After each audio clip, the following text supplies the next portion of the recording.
On News Express, in a bid to cause of governance, Tinubu slashes Nigeria's delegation to the United Nations General Assembly. PDP wins all Bauchi local government chairmanship seats as APC challenges election result. On the business, federal government moves to subsidize electricity for universities, hospitals. On the sports, places defeat Adesanya by submission to retain the middleweight title in the UFC 305. Hello and welcome to all of viewers in Nigeria and around the world to News Express here on Global Television, coming to you live from the nation's capital, Abuja. I am Edikan Michael. A quick reminder that Global Television is on DSTV, channel 365, and free to air on NICOM South with its parameters showing on your screen. Another news. President Bola Tinubu has issued a directive to reduce the size of Nigeria's official delegation to the 79th session of the United Nations General Assembly meeting holding in the New York, United States this September. Tinubu's Chief of Staff, Femi Gbajabiamila, revealed the directive in Abuja during a one-day retreat organized by the State House Management for heads of government agencies under its supervision. The Chief of Staff stated that during the recent protests, there were concerns raised about reduction in the cost of governance, which has partly influenced the government's decision. Around two former governors of Ogun State, Ebikunle Amosun and Benga Daniel, have vowed to support federal government effort to recover the national assets seized by the French court. In 2007, Ogun State government had entered into a joint venture agreement with Zhongshan and another company to create the Ogun Free Trade Zone Company.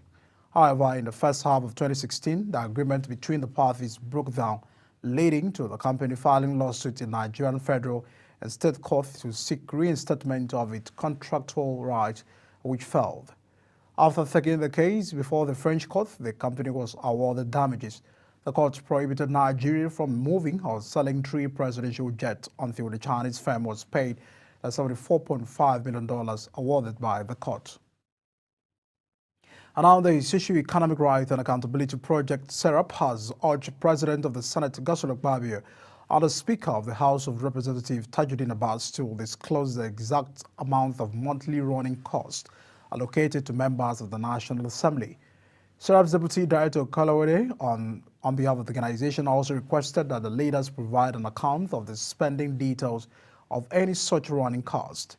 SERAP's request follows recent controversy surrounding the jumbo pay received by each senator.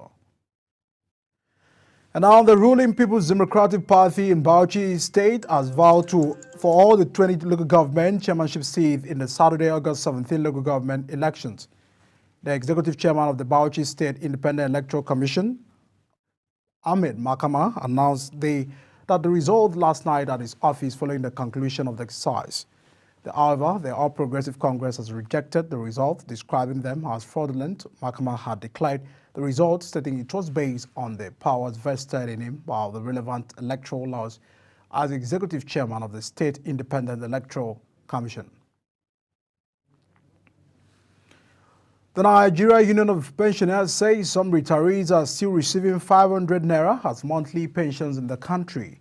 Secretary of the Union in Kaduna State, Alsan Musa, described the condition of the returnees as pathetic, saying that most of the affected retirees were in precarious conditions.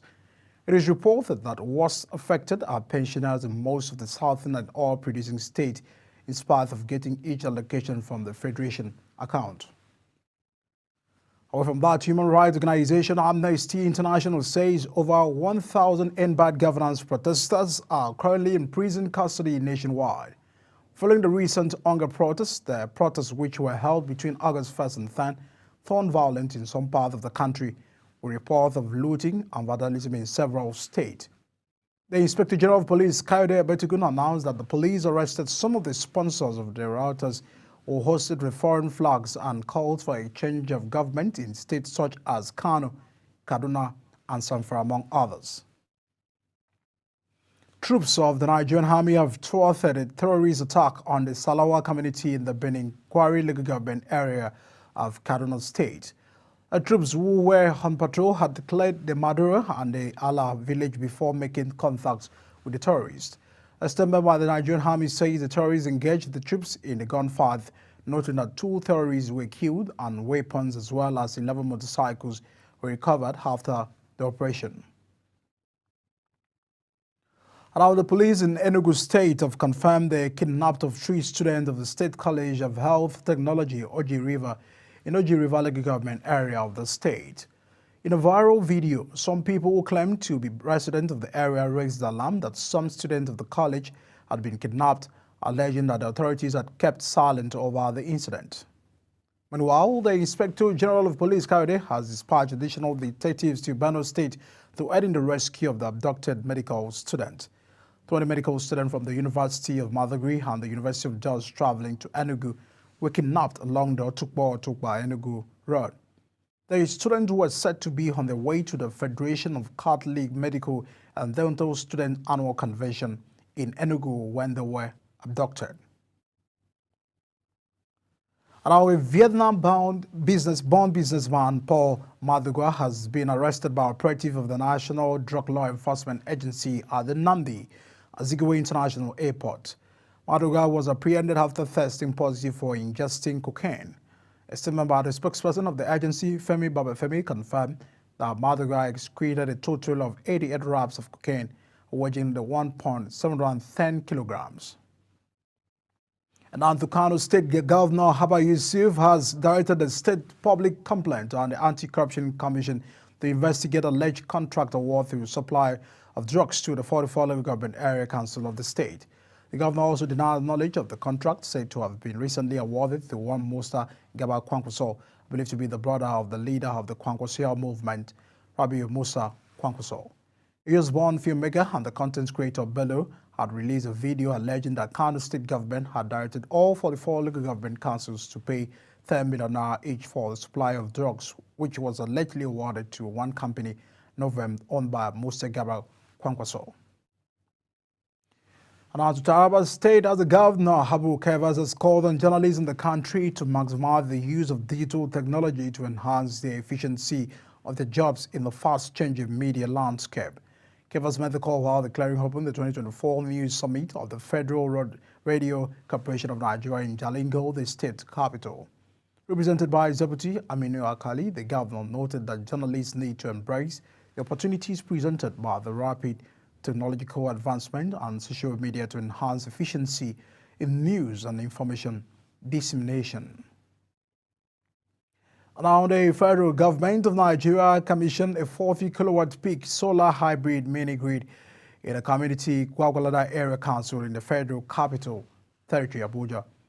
This initiative, executed through the Rural Electrification Agency under the Rural Electrification Funds called TU program, aims to provide clean, affordable, and reliable electricity to undeserved communities in the country. Minister of State for the Federal Capital Territory, Dr. Maria Mahmoud, represented by Special Advisor Michael Bauer, underscored the project's potential to drive socio-economic transformation in the area. And now to Gombe, Governor of the Gombe State, Yahaya Mahamadou, says the state has a standing committee on the new national minimum wage. Last July, the governor had questioned the viability of his state paying the newly approved 70,000 naira. Yahaya made these known in a press statement signed by the Director General of Press Affairs, Gombe Government House, Ismaila Ismisili, following his courtesy call to Vice President Kashim Shettima.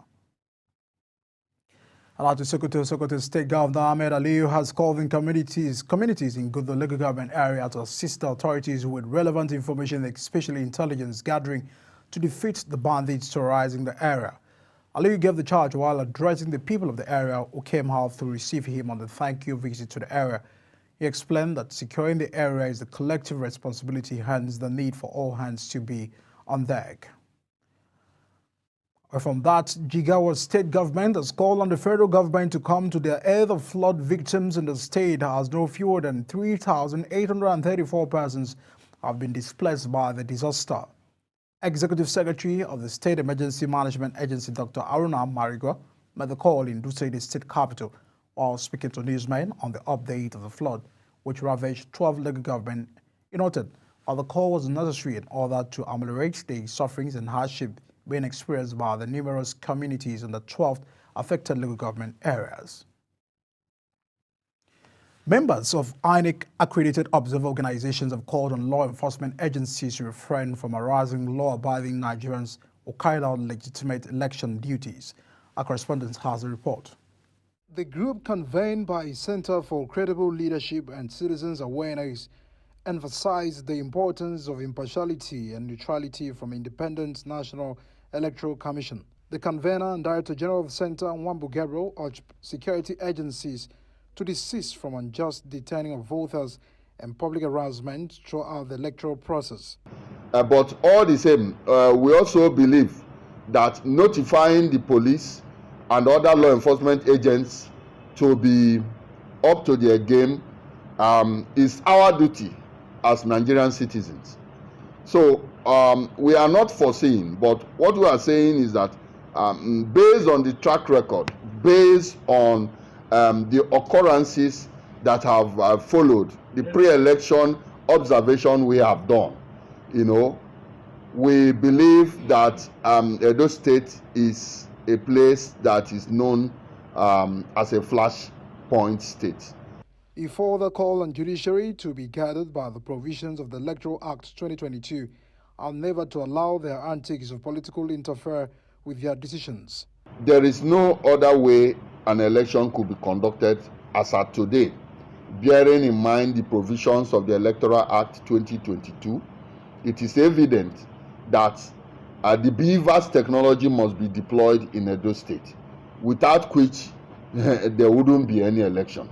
In fact, voting without a BVAS authentication amounts to an offense. The Edo gubernatorial election is scheduled for September 21st, 2024. Eddie Carmichael, Global TV News. Meanwhile, the Edo State chapter of All Progressive Congress has described claims made by the party chieftain Emmanuel Odigwe that there are plans by Vice President Kashim Shettima and other top government officials to rig the September 21st governorship election in the state as baseless. Odigwe, a member of Edo Integrity Group, made the allegation in an interview. IBC chieftain also alleged that part of the party's rigging plan included using the police to intimidate voters on the day of the election. The United Nations has raised an alarm over Nigeria's rising waste generation, stating that significant portion of the waste remain uncollected and later open space and drainages. The UN Habitat's representative Mercy Acheng started this in Ado Ekiti, the Ekiti state capital, at a one-day West-wide city steward training for environmental officers and relevant stakeholders in the state. And now the health commissioners from 36 states of the country and the mandate Secretary of Health of the Federal Capital Territory have commended the leadership of Nigeria's Center for Disease Control and Prevention in light of the recent outbreaks of cholera and other disease. The health commissioners, under the auspices of the Nigerian Health Commissioners Forum, made this known in a communique issued at the end of their third quarterly meeting in Abuja. They, however, called for continued support to state. You're watching News Express, coming to you live from Nigeria's capital, Abuja. When the News Express returns, federal government moves to subsidize electricity for universities, hospitals. Please stay with us. We'll be right back.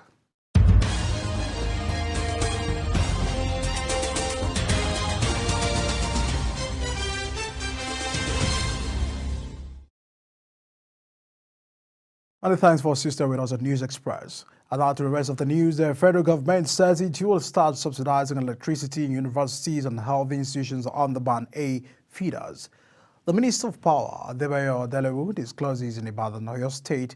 He, however, noted that the government will not subsidize private businesses operating in these universities and hospitals. After the federal government had removed subsidies from customers categorized as Band A and upgraded their daily electricity supply to a minimum of 20 hours daily, universities and public hospitals lamented that their energy bills had skyrocketed. The immediate past president of the Chartered Insurance Institute of Nigeria, Edwin Agibiti, says the institute will introduce fresh barriers to entry in a sector which is said is struggling with low penetration. Some stakeholders in the insurance sector have stated that the proposed rehabilitations will create new barriers to entry but could also benefit the sector regardless of the outcome. A new bill entitled Nigeria Insurance Industry Reform Bill 2024 was introduced on the floor of the Senate recently seeking to increase the minimum capital base of insurance companies. The Federation Account Allocation Committee has distributed a total of 1.358 trillion naira among the federal government, state and local government council for the month of July. This announcement was made in a communique following the committee's meeting with health in Abuja. The total distributable funds of 1.358 trillion naira include a statutory revenue amounting to 161.593 billion naira. And away from that, on the foreign scene, Joe Biden says he's optimistic that a Gaza ceasefire deal can be reached. Amid the concerns that Iran may launch an attack on Israel for the assassination of Hamas leader in Tehran, Biden said no one in the region should take actions to undermine this process. Hamas has expressed their skepticism about the chances of the deal. And now, still on the foreign news, doctors in India have begun a national strike, escalating the protest against the rape and the murder of female colleague in the West Bengal city of the Kolkata. Indian Medical Association, which is the country's largest grouping of doctors, says that all non-essential hospital services would be shut down across the country.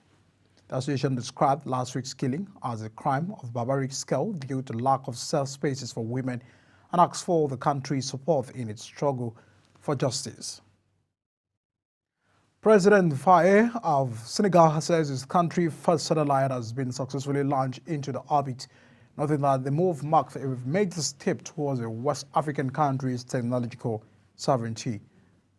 Now, the satellite was launched at 6:55 p.m. Friday from the base in California. And on to News Express Sport News, Nigeria's representative in this year's Confederation Africa, the Football Champions Club competitions, Enugu Rangers, Remo Stars, Eyimba, and the Alchemy Warriors will get $50,000 each as participation fees in the preliminary stages of the Champions League and the Confederation Cup. Nigeria's champions Enugu Rangers and runners Remo Stars are representing the country in the Champions League, while Eyimba, who finished third in the MPFL, and the President Federation Cup winners Warriors are competing in the Confederation Cup. Along in a highly charged main event at the UFC 305, South African fighter Dricus Plessis retained his middleweight title, defeating Nigerian-born Israel Adesanya by submission in the fourth round.